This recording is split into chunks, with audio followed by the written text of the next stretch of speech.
The election of Javier Milei in Argentina has been nothing short of a colossal white pill, and with it, we can see that he's honestly bracing the Argentinian people for what is going to come, and with it, that is going to be economic turmoil. The people in the corporate press are consistently lambasting him for this and saying that he's willing to put the Argentinian people through this. What these clowns have to understand is that they were already suffering, with that of inflation to the tune of roughly 143%, with an exchange rate that changes by the day. What we have to understand is shock therapy was most indeed necessary for a place like Argentina that is suffering to the degree that it is. You wouldn't want them to change anything. You would be perfectly okay with their dollar being worth less and less and less, so you, the corporate press, could sit there and lionize yourselves and act like you're so noble as you talk about the fact of how important it is to take care of the poor. You don't actually care about making sure there's any steps taken care of to actually take care of these people who are suffering from things like record inflation in this country. No, you'd sooner just wave the white flag and claim your nobility of how valuable you are and how valuable you are within the institution of media, because it's so important that we look to you as the arbiters of truth, rather than realizing that the machinations with which you've sold all of us for so long have been the exact things that have sent people in Argentina down this river in the first place. Let's go ahead and jump in. Wasn't even able to get to this because I started talking about the journalist class in the intro, and then with it, I just kind of snowball because I despise these people so much, and I start to get angry thinking about how many people they've justified the deaths of. Anyways, Elon Musk tweeted out a clip of Javier Milei, and with it, we can see this is just another step in the seismic shift of the new culture. The new media landscape is going to be something that absolutely decimates the corporate press. We see this now with the announcement of Tucker Carlson's new outlet, Tucker Carlson Network. We can see his interview with Javier Milei getting roughly 500 million views, the most viewed piece of media on the planet from what I am aware of when it comes to the nature of all of the interviews that you have access to. The corporate press could not even touch that with a 10-foot pole. They couldn't get it if they rubbed a genie and used all three of their wishes to get that. The thing that we find so fascinating here, and what we must pay attention to, is that this is once again another reason that people have to understand that the corporate press and the establishment are going to ramp up their propaganda even more.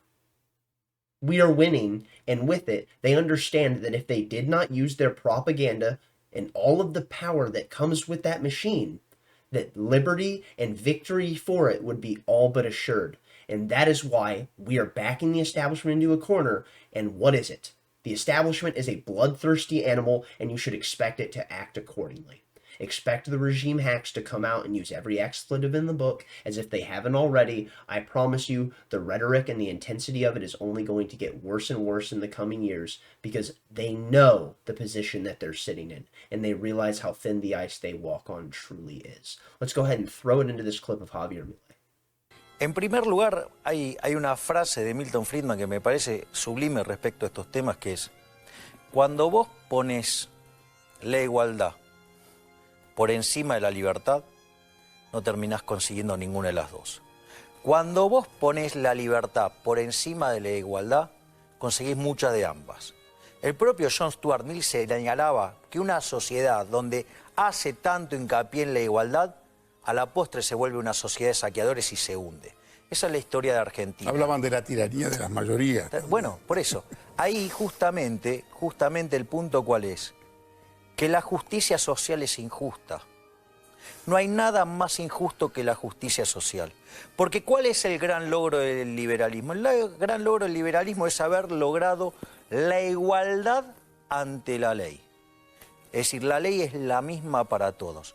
Cuando vos vas por el tema de la justicia social, que es la redistribución del ingreso, vos en el fondo lo que estás haciendo es utilizar el aparato represivo del Estado para sacarle al exitoso, para distribuirlo antojadizamente en función de lo que quiere el que está en la poltrona. A reference to Milton Friedman, so you know it's going to be spot on. And what's so absolutely wonderful about clips like this is that it's pushing the simplicity of the ideals to the masses. Because the ideals of libertarianism are not complex. It's the fact that you believe in natural rights. You shouldn't hit people and take their stuff. And with it, you should treat people with the respect they so rightfully deserve. And with that, you will hopefully have that reciprocated. This balanced out with the lining of the non-aggression principle is the ethos of a civil society.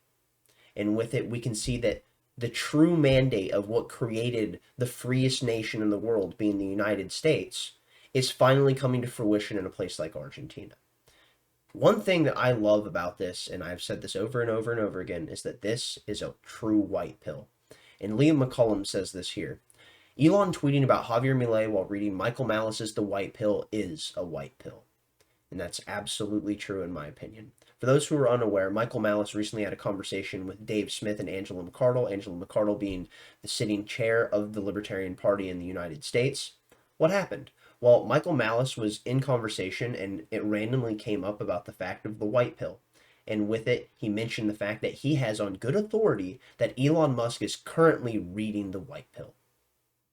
Something for you to consider. The richest man in the world is consistently promoting the most liberty-oriented individuals in our society, and with it, they are only gaining more and more prominence. This is only going to be more of a structural housing crack to the establishment, and with it, there is no ability to stop this flow because the dam has been breached, and with it, there is no capacity to avoid the nature of what comes from the destruction with this flood. Let's go ahead and jump in, and here we see from this next one from Liam, the best thing Javier Milei will do for Argentina is end their central bank. We need to learn from him and end the Federal Reserve. Argentina's new president, Javier Milei, explains the Cantillon effect on how printing money benefits the first receivers of money at the expense of everyone else. We're going to go ahead and throw it into that clip, and then we'll be moving on. La inflación es pobreza, efectivamente es pobreza. En la teoría económica eso se llama efecto Hume-Cantillon, es decir, el que recibe último el dinero que sale de la imprenta es el que pierde. ¿Por qué? Porque ¿quién es el que primero recibe el dinero? El político, para gastarlo. O sea, el que primero se beneficia con eso es el político porque recibe dinero de hoy a precios de ayer. Ahora, ¿qué pasa cuando empieza a gastar? Suben los precios minoristas, después suben los precios mayoristas, después suben los salarios. ¿Quién es entonces el que recibe último, el que pierde? Por eso, cuando vos explicabas, claro, cuando vos te dieron el aumento ya te mataron durante X meses antes. Por eso siempre llega de atrás, el trabajador siempre llega de atrás. Y al darse esa situación, es que te cae, en esa transición que cae el salario real, a vos te están matando. Javier Milei is doing exactly what Ron Paul did. He's giving history lessons, he's giving economic lessons. He's telling you why the things that are affecting you rather than just saying, well, realistically, it's just the way things are and it's just going to get worse and there's nothing we can do about it. No, he's explaining that the parasitic vampires in the political caste, those within government who produce absolutely nothing, are preying on the civilian populace and with it, destroying the value of the dollar that the people within this country use to give themselves sustainability. And it is solely that of the people in government and that of the central banks and the people who herald over the monetary policy that are responsible for this economic downturn.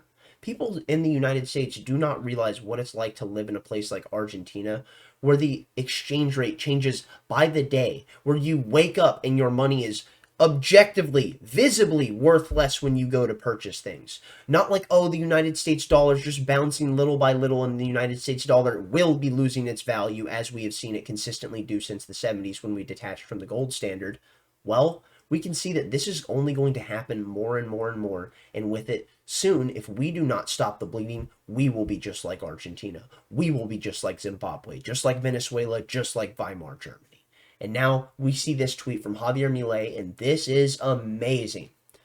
Javier Milei says, we need to talk, Elon. And oh my goodness, they most certainly do. I would love a conversation with Javier Milei, Elon Musk, and Tucker Carlson, the three of them in a room together, what I would give to be a fly on that wall, my goodness.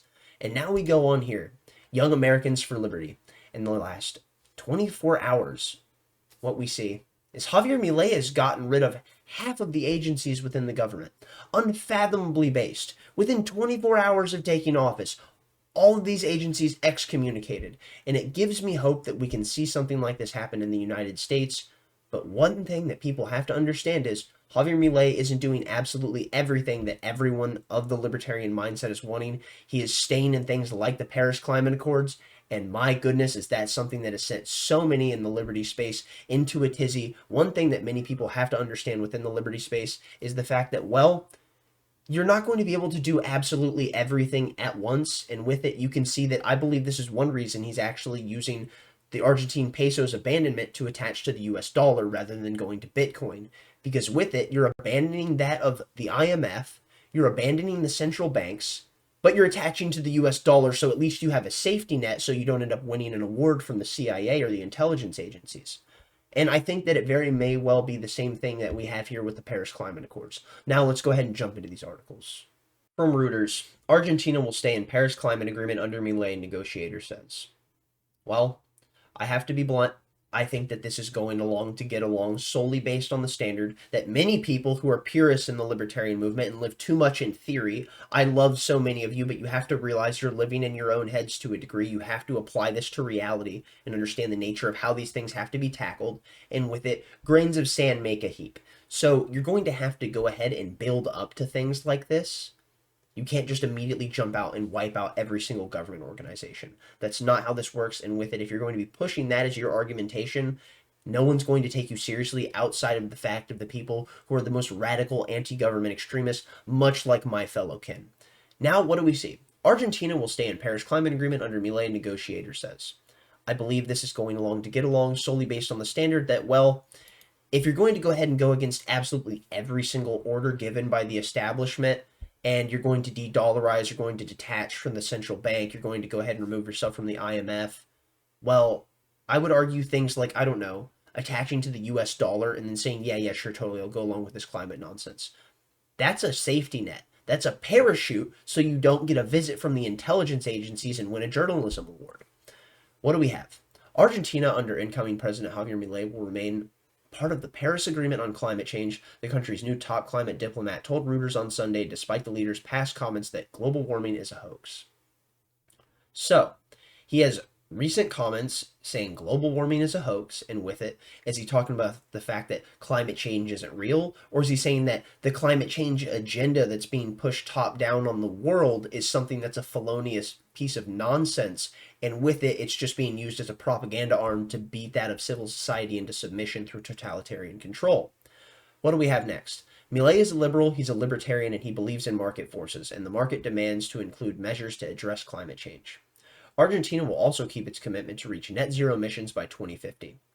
Milei will eliminate the environmental ministry as part of a promised effort to shrink the government, but the environment will be distributed among different ministries.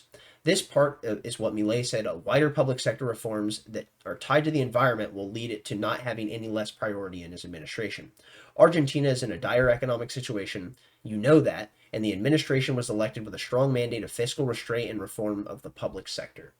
Well, I really wonder what this is going to lead to and if this is going to create any, let's say, conflict with him and anyone else on the world stage because of how they maybe, let's say, define the ethos of what's going to be coming down from that of like the COP24 summit in the future. We go on and we see Milei is sworn in as Argentina's president and braces for shock therapy. Libertarian leader warns of more pain as he fights inflation. He's prioritizing spending cuts over dollarization plan. And yes, when you're suffering from record inflation, what you need to do is reduce spending because it's the only way to possibly counter the fact that so many people are being driven further and further and further into poverty. Because if you're just printing more and more money, the dollars that they have that they are using to sustain themselves is only going to be worth less, which is only going to impoverish them further. And now we go on here. In first speech, Argentina's Javier Milei warns nation of painful economic shock.